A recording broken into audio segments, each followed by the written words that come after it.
ladies and gentlemen, to another episode of the Balance Between Sports Podcast with the host and most man of the planet, Yawa King ECG, and my famo. Yo, it's your boy Da Vinci, star of the Eagle, Feed the Soul. And the Buffalo Kid. It's your boy Sly, man, 716. What up? And Mr. King Mills. Hey, yo, man, we ain't got to say more, but you already know 718 New York City, 832 H-Town. Let's get it. Snow that. All right, let's go. Yesterday, we got this crazy ass notification sent by Mills, I think. Was it? Who said what the hell's going on? Was it you, Da Vinci? Yeah, talking about the firing of this coach from the Grizzlies. Now, I don't know about y'all gentlemen, but just to give people a little bit of some context here with this joint here, we gonna look at the standings right now, okay? I just want y'all to explain to me why this coach is gone. They're fifth in the West. They're fifth. I mean, the Warriors are trying to get out of purgatory. The Clippers might get out of it. I don't know. But the Grizzlies aren't in the play-in. They're in the playoffs. They're solidified. They've got almost a 60% win rate. What is the coach doing wrong? I mean, they're only on a 2-game losing streak. Okay, and can somebody break this down for me? You want me to keep this up, or you guys good with it? It's whatever. Hey, man, I mean, from my point of view, I think to me, like, I don't know. I think it's an inside situation going on. The NBA this year, I don't know if anybody picking up. The NBA this year is very weird. Like, it's a weird situation going on.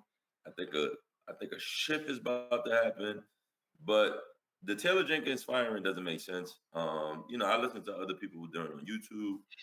Big shout outs to other content creators and stuff like that. So everybody's throwing out their own opinions, or they might have some inside scoop. But I do know that the Grizzlies run a different offense compared to what they've been running before. Now, Sly's definitely been giving credit to this year's job compared to how he's been playing less aggressive towards the rim, doing more floaters and stuff like that. But I do realize that the ball's been moving more instead of having dribbling out of like Ja's hands a lot. So I don't know, I'm not trying to start no turmoil or anything like that. I really just don't understand it. It's literally in the latter part of the season. We're about to go into the playoffs. So yeah, it's really not making no sense to me. So I don't really know. Sly, Da Vinci. Yeah, I thought it was ridiculous. Like when I send a text, before I send it to you guys, I had to Google, I had to do a bunch of other stuff to see if it was legit. And I was just shocked, man, because like you said, King and Mills, it doesn't make no sense. They're fifth, right? Even when Ja was out, he coached his team to a good record. That shows he's a good coach. Your superstar is missing. You still can coach your team to get wins, right? Every year he's been there so far, I think they've had a winning season, pretty much, if I'm not mistaken, right? Yeah. And the worst part is you couldn't let the man, after all he did for the organization, you couldn't let him finish 10 games or 8 games. How much do they have left? That's insane. That's the disrespectful part for me that gets me. You couldn't let him finish? That's crazy. Can I ask you, gentlemen, this? Does this seem almost like a Mike Brown thing situation? Where maybe some players or a player actually, you know what? I shouldn't even say that because Fox left because they fired Mike Brown. So I apologize for that. See, Draymond, it's not hard. But anyways, do you think that it's the organization? There's something going on within the organization on why this firing happened? Because their playoff chances are done. Is that fair to say? Like, what are they going to do? Well, they're going to be a first round exit. Who's the coach? Well, we don't know until we know, but I don't know. I don't want to even start the theatrics to it. I just really don't understand it. It's kind of weird, so I'm gonna just let it play out type stuff for me. Me personally speaking. What about you, Sly? What's your take on this, sir? Yeah, I mean, I was hoping to get some information from you guys because I didn't really know. I didn't get nothing, no insight on, no, you know what I mean, no inside information on it. I'm like, yo, I'm like, what's going on? Like, y'all know I follow Memphis. Josh probably my second favorite player. And Taylor Jenkins is probably my favorite coach. Like, dog, if you look at that roster, bro, their rotation consists of guys like Jalen Wells, who's a rookie, later pick, like Senti Aldama. I'm not sure I'm pronouncing his name right, but like guys like that and Scottie Pippen Jr.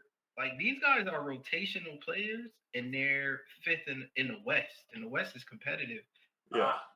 And we see what he did without his main guy, like Taylor Jenkins without Ja. Like that team plays ball. Those guys go out there and ball. And even if you look at their stars, like well, I can't even say star, like somebody like Bain, Desmond Bain. I wouldn't. He's maximized. I feel like he maximized his skill set under Taylor Jenkins so much. So I can't help but think it's something going on behind the scenes that we don't know about because you don't just get rid of a coach like that at this time of the year. That's right. unprecedented. We never seen that. Like he's the winningest coach in franchise history too. I didn't know that. Yeah. Like that's crazy. Like dog, don't make no sense, bro. Like I'm thinking you said kind of like Mike Brown. I feel like it's like this is like Ime Udoka type. Like yeah, like just yeah, I mean, before we got information about it, like everybody was kind of just dumbfounded, like, what the hell? Yeah. So do you think? No.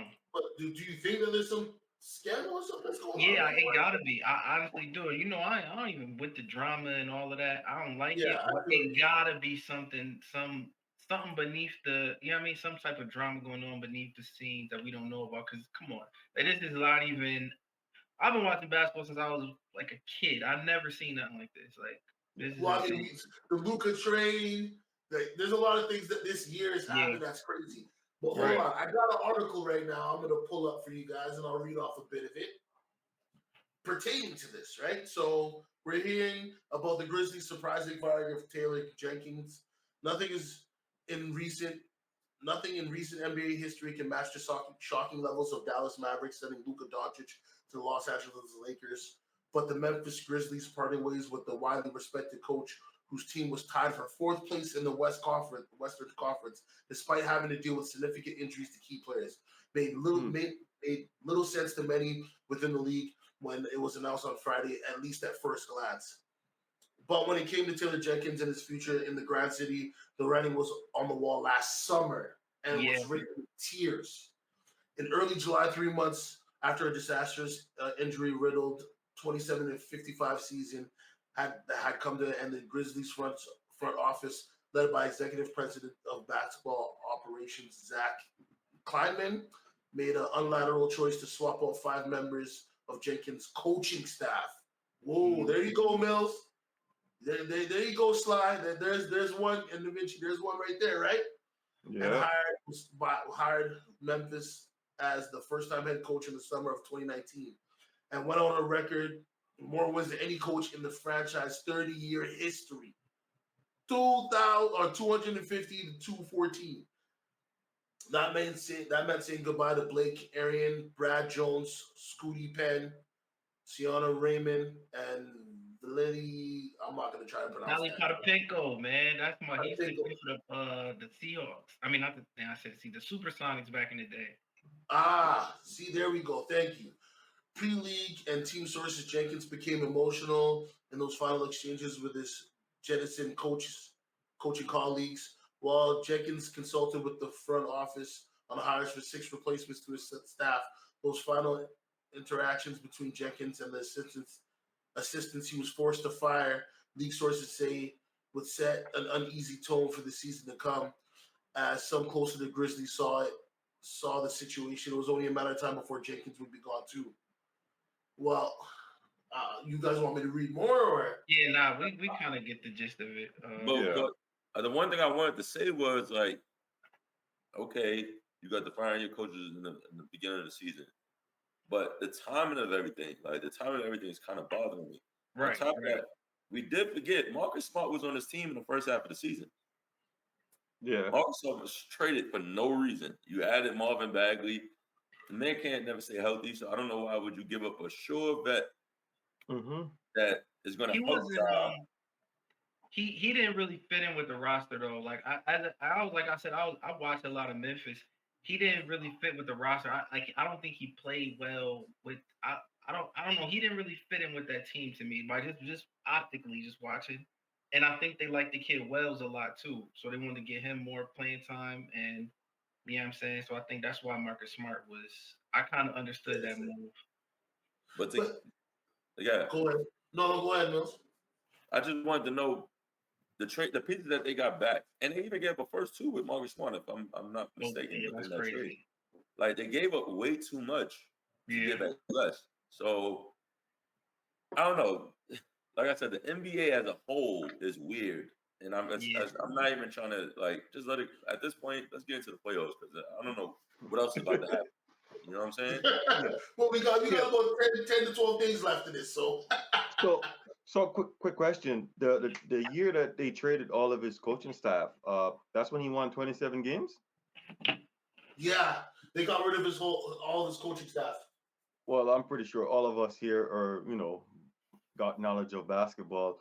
To do that and win 27 games in the West is still impressive. If you know, but you know. Everything they went through too, like Johnson, exactly. Situation and everything. Injuries. That shit was crazy.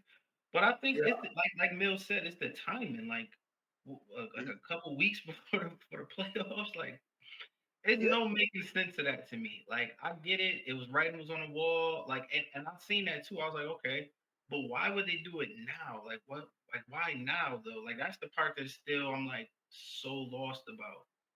10 games, 10 games or 8 games left, and he gets fired, bro. After everything he's done, that's crazy. Yeah. Like, give the man the respect, bro. He deserves the respect to finish the season out. Like, he's gonna get a job, like no matter what. But it's like, still, it's like, come on, man. Well, the thing, I didn't know that they got rid of his staff. That's the first time I heard of that. So I didn't even know. I thought he still had the same staff because I don't pay attention to the staff of the Grizzlies. Yeah, but that's the only thing that came out though. Like I didn't know prior to Tim getting fired, but that's what they said. Like when they was putting out why, they kept saying that in the summer his staff got let go. But I'm like, okay, but it's still a big chunk of information missing. Yeah, I mean, to be honest, they should have let him finish up the year. Go in the playoffs, finish playoffs. As the playoffs done, then you cut ties. At least that way you're not jarring the players because now who's the voice? They love him. But doesn't this mess up the players, Mills? You would think mess up the chemistry of the team. We don't know the chemistry of the team. We think from the outside looking in that everything is well, but again, like I don't know. The last thing I wanted to say though, before this was I wanted to say like basically like a lot of times like we got players who sit here and have inside stories with the GMs and stuff like that. So like the GMs, they possibly got like probably things going on within the head coach. Like it's just so much stuff, man. Like I'm just like at this point, like I said, we right before the playoffs. You do this change. Like now they about to have this European guy who coach all these freaking Euro leagues and all this other stuff, coach a team. But then the last thing I wanted to say was this is why the CBA doesn't need to help out small market teams for this reason right here, because this doesn't make sense. So now you want to credit their backing or have their money equalized and dumb stuff like this. This is retarded. You know what I'm saying? Yeah. You gentlemen have anything else you want to say before we move on to the next one? Just real quick, I'm just gonna piggyback off of what Sly said. He's definitely gonna get a coaching job real fast. So props to him. Yeah, faster than Mark Jackson. Yeah. And I want to give Sly a shout out. Sly, I see that behind you, bro. You got that iconic Kobe poster back there, boy. I see it, dog. Mamba, that's my guy. Yeah, I see it. Oh, that's your guy now. Come on, man. Stop it, bro. Stop it, bro. He always give love. Stop it. I see what's going on in the media nowadays. Everybody keeping up for LeBron James. And then, Bron, Cole. I'm saying. Especially off court. Off court is Kobe, no questions asked. Like, yeah. But I'll finish off with this. Memphis, you've got a long way to go. Do not be surprised if your star player does not want to leave. Because guess what? I forgot about that. That's what made De'Aaron Fox leave. I thought it was the other way around, and that's why, again, Draymond's not hard to say, hey, my bad.